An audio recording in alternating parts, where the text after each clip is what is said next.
Ser podcast. Las 7 de hoy por hoy. Ser podcast.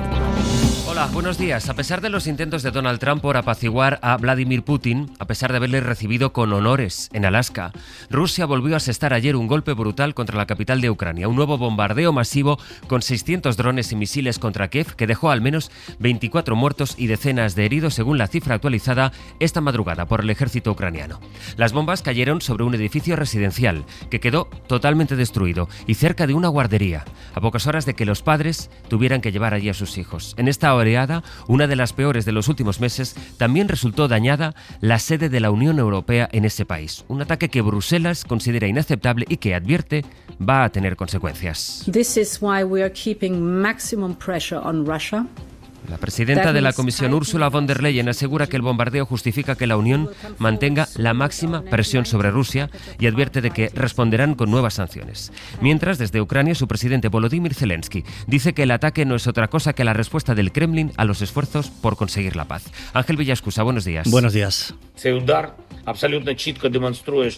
El ucraniano ha exigido más contundencia contra Rusia y ha recordado que el próximo lunes vence el plazo de 2 semanas que Estados Unidos dio a Putin para avanzar hacia un encuentro bilateral y hacia ese proceso de paz. Pero lo cierto es que Donald Trump no ha reaccionado al bombardeo, solo lo ha hecho y de forma indirecta a través de la portavoz de la Casa Blanca. These are two countries that have been at war for a very long time. Russia launched this attack on Kyiv and likewise Ukraine recently. Como escuchan, pone a los dos países al mismo nivel. Ella equiparaba el bombardeo ruso con un ataque que horas antes Ucrania lanzó contra una refinería rusa. Del genocidio israelí en Gaza, este sigue siendo el sonido. La noche vuelve a sumar una decena de palestinos muertos en varios puntos de la franja, una ofensiva que sigue a pesar de la presión internacional. El secretario general de la ONU, Antonio Guterres, acusa a Israel de mentir sobre la hambruna en Gaza. El hambre de la población civil no puede usarse como arma de guerra. No más excusas, no más obstáculos, no más mentiras, dijo ayer el secretario general de la ONU en su enésima denuncia contra Israel, que sigue haciendo caso omiso a la presión amparado por Estados Unidos. Empieza el último viernes de agosto, hoy es 29. Hoy por hoy noticias. Ser podcast. Después de 3 semanas de lucha contra el fuego, la bajada de las temperaturas permite que este viernes empiece aquí en España con optimismo ante el posible final de la emergencia o por lo menos sus últimos días. En Galicia, que ha vivido su peor temporada de fuegos, con los 2 mayores de su historia, ayer se dieron por extinguidos los principales focos. Y en Asturias solo queda activo el de Ibias. A pesar de los buenos pronósticos, el riesgo de nuevos fuegos es todavía muy alto. Esta madrugada, en Collado Mediano, en la Sierra de Madrid, se ha iniciado un fuego cerca de una zona residencial.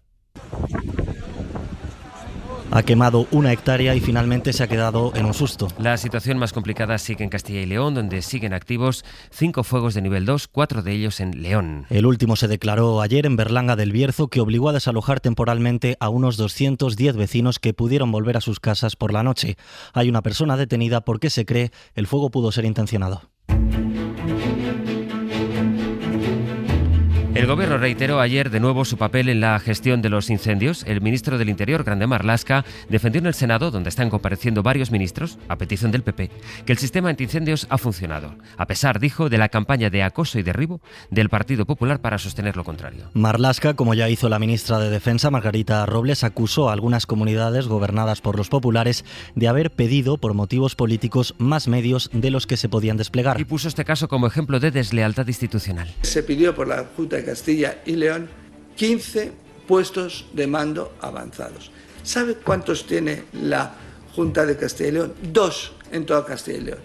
Pidieron 15 para dar el ejemplo de que eso es todo menos una seriedad en la petición y en la cooperación. Hoy, precisamente, va a comparecer ante las Cortes de Castilla y León el presidente de la Junta, Alfonso Fernández Mañueco, cuya gestión ha sido muy criticada por los vecinos y por los bomberos, sobre todo por falta de prevención y por las condiciones de las plantillas. comparece hoy, cuando ya lo han hecho en el Senado 3 ministros, a petición del Partido Popular. El primer presidente autonómico, cuando la gestión de los incendios y la prevención de los incendios es una responsabilidad, una competencia autonómica, será hoy Mañueco. Bueno, es el primer presidente, ya digo, de una autonomía afectada que va a dar explicaciones ante su Cámara. Radio Valladolid, Eva Marín, buenos días. Buenos días. Comparecencia en la que se exigirán responsabilidades políticas y el cese del consejero de Medio Ambiente, Juan Carlos Suárez Quiñones. Y fuera del hemiciclo se concentrarán los trabajadores forestales muy enfadados con la gestión de la Junta. Carlos Fernández Carriedo, el portavoz del Ejecutivo, pide que se les juzgue por los hechos. ¿Y los hechos cuáles son? Que la Junta de Castilla y León desde el año 2022 ha triplicado los fondos que existen en materia de prevención de incendios, ha extendido los contratos de las personas que trabajan en incendios y ha mejorado dentro del diálogo social las condiciones laborales. Pleno extraordinario que la oposición ha calificado de farsa al intentar por todos los medios el Partido Popular impedir la comparecencia del presidente, que por contra se ha exigido por parte de los populares esas mismas comparecencias al gobierno de Pedro Sánchez. Alfonso Rueda, el presidente de la Xunta de Galicia, comparecerá en el Parlamento gallego el 9 de septiembre. En el Atlántico, según la ONG Caminando Fronteras, al menos 40 personas han muerto al intentar llegar a Canarias. La ONG cifra en 144 las víctimas del naufragio de un cayuco que se hundió frente a las costas de Mauritania, del que han sido recuperados 40 cadáveres. Solo hay 16 supervivientes. Una nueva tragedia en el mar. Mientras aquí en España el debate sobre la reubicación de los menores migrantes sigue. Ceuta y Melilla han pedido también que se active el estado de contingencia migratoria para trasladar a la península a los menores que están allí en sus centros. Radio Ceuta, Miguel Ángel Mendoza, buenos días. Buenos días. Pues el caso se viene por parte de Ceuta reclamando desde hace un año, cuando se pedía auxilio en agosto de 2024. Ahora ese auxilio se mantiene vigente con 573 menores tutelados, una contingencia migratoria extraordinaria que debe activarse a partir de disponer de 81 en el caso de Ceuta. Es decir, ahora hay 7 veces más. El gobierno ceutín no dudaba ni un instante. En cuanto se pudo, se trasladó directamente desde la Consejería de Gobernación a la ministra de Juventud e Infancia, Sira Rego, la solicitud. Esa solicitud conllevaría el traslado de aproximadamente algo más de 400 menores a otros territorios. El Ejecutivo ceutí dice estar preparado para realizar las derivaciones de forma automática. El mecanismo de contingencia migratoria, aprobado esta semana por el Gobierno, permite a las autonomías que activen el traslado de los menores cuando sus centros de acogida estén saturados. El PP rechaza la reubicación en las comunidades donde gobierna y varias van a recurrirlo. Sin embargo, Baleares y Canarias, donde el Partido Popular gobierna en solitario en el primer caso y en coalición en el segundo, han mostrado también su intención de acogerse al sistema por la saturación de las plazas, aunque en paralelo, Baleares también ha anunciado un recurso contra ese decreto. Así que, aunque haya comunidades del PP que vayan a pedir la reubicación, el partido habla de chantajes y amenazas del Gobierno. Lo dice su vicesecretaria Carmen Funes. El Partido Popular siempre cumple la ley, y más aún cuando se trata de garantizar la dignidad y una vida adecuada a unos menores que han llegado en situaciones terribles a nuestro país. Lo que no vamos a permitir es que se haga uso de esos menores como una moneda de cambio con los gobiernos separatistas de este país.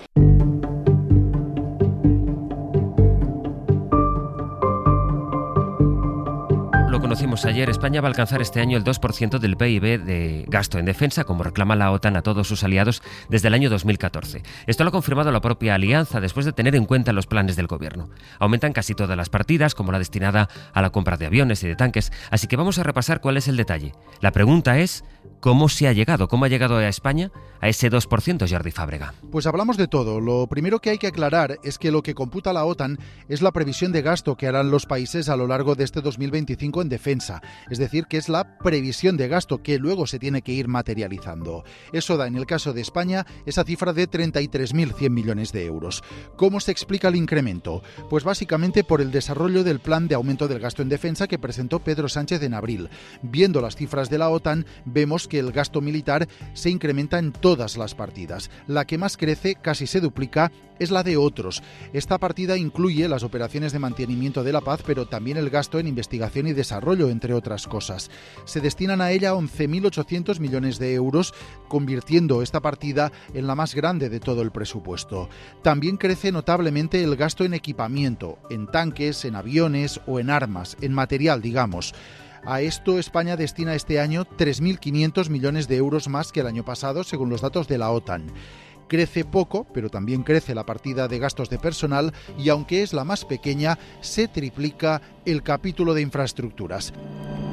Este hito certifica que Europa se está rearmando ante la ofensiva rusa en Ucrania, pero también ante la llamada guerra híbrida que Moscú está llevando a cabo en países europeos como Alemania. Berlín, Carmen Viñas. La flota en la sombra rusa en el Báltico, los sabotajes en infraestructuras de comunicación, boyas desplazadas o señales de GPS interrumpidas son algunos de los ataques que Rusia dirige contra objetivos europeos. A ello se suma, según un informe del New York Times que cita servicios de inteligencia, el espionaje sistemático con drones de las rutas de transporte de armas de Alemania a Ucrania y de las bases militares donde se entrenan soldados ucranianos, algo que también ocurre en otros países. Esto es un juego constante del gato y el ratón de naturaleza técnica entre lo que hacen los desarrolladores de drones y lo que podemos hacer nosotros, admite el ministro de Defensa alemán Boris Pistorius. Sin embargo, asegura se están tomando muchas medidas al respecto. El ministro de Exteriores alemán, Vadeful, ha abogado en Estonia por una mayor protección del Mar del Norte para hacer frente a este tipo de ataques no convencionales, que son, ha dicho, una prioridad para Dinamarca desde su presidencia del Consejo de la Unión Europea. Y además, aquí en España, Hablo, el servicio de alta velocidad de bajo coste de Renfe, va a dejar de cubrir desde el día 8 de septiembre el trayecto entre Madrid y Barcelona. La compañía toma la decisión después de haber retirado 5 trenes de tipo Talgo-Abril, que tantos problemas han dado a esa empresa pública. Se va a ampliar el número de AVEs y aunque son más caros, la compañía asegura que los precios seguirán siendo competitivos. Esto es lo que dice Renfe. Edu Hernández, buenos días. ¿Qué tal? Buenos días. Después de retirar de la circulación 5 trenes del modelo Talgo-Abril por fisuras en la parte baja de la estructura y que cubrían los servicios de Hablo hasta hace unas semanas, Renfe ha decidido retirar directamente esta modalidad de viaje y sustituirla por la marca AVE con todos los servicios que suele incluir. Mantendrán, eso sí, los horarios y para aquellos que ya tuvieran un billete de Hablo comprado se les va a reubicar en un AVE. Recordemos que este último servicio es un 63% más caro que los Hablo, porque según datos de la CNMC, el precio medio de un billete de AVE Madrid-Barcelona es de 61,92 euros, mientras que un Hablo cuesta 37,80. Aún así, desde Renfe insisten en que van a ofrecer precios competitivos. Voy a hablarles de la ola de incendios que ha vuelto a servir de escaparate para multitud de bulos que circulan sobre todo por las redes sociales, aunque no solo por ellas, como les contamos ayer aquí a partir de un estudio que ha presentado la Universidad Politécnica de Valencia. Los episodios de confusión son especialmente fructíferos para la circulación de noticias falsas. Estas son algunas de las que han recorrido estos días y que, a pesar de que se han publicado o algunos han publicado o difundido, no habría que creer. María Majabacas. No es cierto que los incendios de Tarifa se provocaran para recalificar zonas quemadas. No se puede automáticamente con la ley de montes. Tienen que pasar 30 años.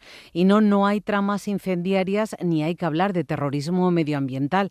María José Caballero, responsable de campañas de Greenpeace. Los datos nos dicen que el 70% de los incendios son accidentes o negligencias. Por tanto, no es tan fácil hablar de terrorismo ambiental. Otro bulo que se propagó como las llamas. El incendio de Tres Cantos en Madrid no lo originó un parque de placas solares, que de hecho está instalado en otro municipio al que el fuego ni llegó.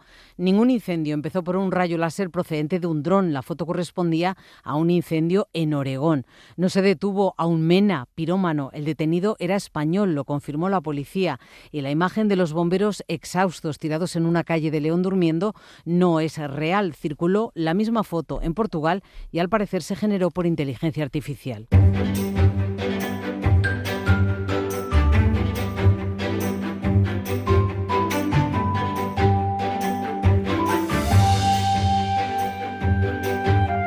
Agustín, buenos días. Muy buenos días. Y en Zaragoza, Esther Orera. Hola, Esther. Hola, buenos días. Vamos a empezar contigo, si te parece, el repaso de otras cosas que son también noticia. Estos días que se está celebrando, y nos lo está contando Pepa Blanes, el Festival de la Mostra de Cine de Venecia, nos vamos a fijar también en la muestra de cine más pequeña del mundo, que se celebra en una pequeña aldea del Pirineo ostense.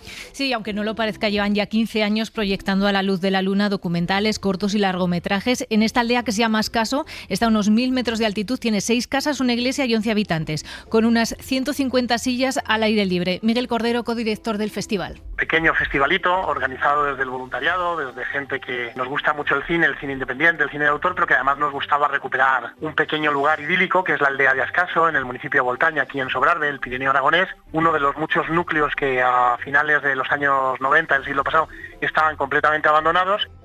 Pero no solo es ver la película, organizan coloquios con directores, directoras e intérpretes, comidas populares, degustación de vino o exposiciones de fotografía. Y tiene además una vertiente solidaria. Por ejemplo, en la agenda de hoy, a las 6:30 de la tarde, sesión especial dedicada al cine de animación de Palestina. La recaudación íntegra se destina a apoyar a los y las artistas y familias que se encuentran en Gaza. La bandera del municipio de Antigua, que está en Fuerteventura, en un museo-galería de atletas legendarios de Pakistán. ¿Cuál es esa historia, Agustín? Bueno, pues la historia de un alpinista que es vecino de este municipio de Antigua. Antigua tiene 14.000 habitantes. Pues bueno, uno de ellos se fue este verano a subir el Golden Peak, el llamado Pico de Oro, en el Karakorum, en Pakistán, más de 8.000 metros. Hizo cumbre, subió con su bandera del municipio de Antigua y luego la llevan una escuela internacional alpina de Pakistán. Tiene su particular galería, museo de banderas que han coronado el Golden Peak y entre ellas, pues ahí está la de Antigua junto con la de España, con la representación de este hombre, Armando Placeres, que ha logrado subir en unas condiciones bastante difíciles estos 8.000 metros. Volvemos a hablar de cine en Aragón, Esther, porque la ciudad de Teruel está siendo desde ayer el escenario de la grabación de 4 cortos distintos a la vez. Sí, es el 8º rally cinematográfico Desafío Buñuel y los equipos tienen tan solo 48 horas para presentar sus propuestas. No nos achantamos con nada, solo tiramos para adelante, además los actores son todos simpaticísimos. Venimos al final a disfrutar de la fiesta, por lo tanto queremos hacer el mejor corto posible, y eso es lo más importante del desafío, es disfrutar del cine. Está bellísimo, también la producción está increíble, las personas increíbles, todo, la verdad nos ha encantado. Y perfectamente, mientras caminas por la calle, te pueden invitar a participar como extra o a decir unas líneas a cámara. Y entre las caras conocidas de este año, las actrices Luisa Gabasa o Eva Llorac. Oye, pues está muy bien. Y se va a construir un espacio para proteger un lagarto endémico de Gran Canaria. Sí, un lagartario, que es como se llama, serán 22.500 metros cuadrados, con especies vegetales autóctonas y que permitan que siga viviendo en su medio habitual. Este lagarto, que es el lagarto gigante de Gran Canaria, es una especie propia, puede llegar a los 80 centímetros de longitud. Había lagartos de este tipo en varias islas, pero desaparecieron con la llegada del ser humano. Se mantiene, eso sí, en la isla del Hierro y también como una especie animal no es protegida en la isla de Gran Canaria, en determinadas zonas, y está en plena ciudad de Las Palmas de Gran Canaria, que va a tener también su espacio para sobrevivir. La palabra lagartario me la quedo, que igual me hace falta. Apúntala. Agustín, Esther, buen día, adiós. Hasta luego. Buenos días, hasta luego. Recomendación cultural para empezar el día. Hoy es viernes, es día de estrenos, así que vamos a ir repasando las novedades que podrán comprobar que están ya en las carteleras con José Manuel Romero.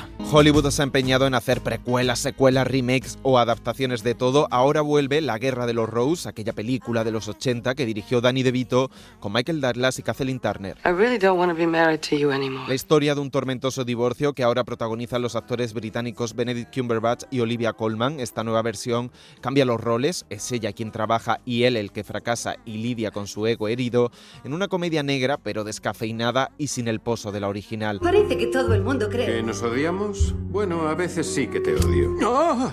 Es un odio esporádico. Hay otras propuestas como Sin Oxígeno, un thriller sobre el rescate de un buzo con Woody Harrelson, o un drama romántico con Pierce Brosnan y Helena Bonham Carter. Resulta que eres una pecadora. Te quedarás aquí arrodillada hasta que se consuman las velas. Del cine español se estrena La Terra Negra, un western rural que firma Alberto Moraes, en el que explora el miedo al otro y las oscuras dinámicas que se dan en un pueblo. Sergi López y Laia Marul son los protagonistas. Per què no m'has preguntat res de la presó? Et vaig dir que no m'importava. Además, Juan Cabestany Radiografía Madrid en un documental sinfónico, eso dice él, una mirada a los barrios y a los locales y oficios que desaparecen, con música de Guille Galván. ¿Qué es la ciudad? Y para los más nostálgicos, 2 reestrenos. Vuelve a los cines Tiburón, de Steven Spielberg, por su 50 aniversario, y también lo hace 9 reinas, la película argentina con Ricardo Darín, cumple 25 años. Para no perderte ningún episodio, síguenos en la aplicación o la web de la SER, Podium Podcast o tu plataforma de audio favorita.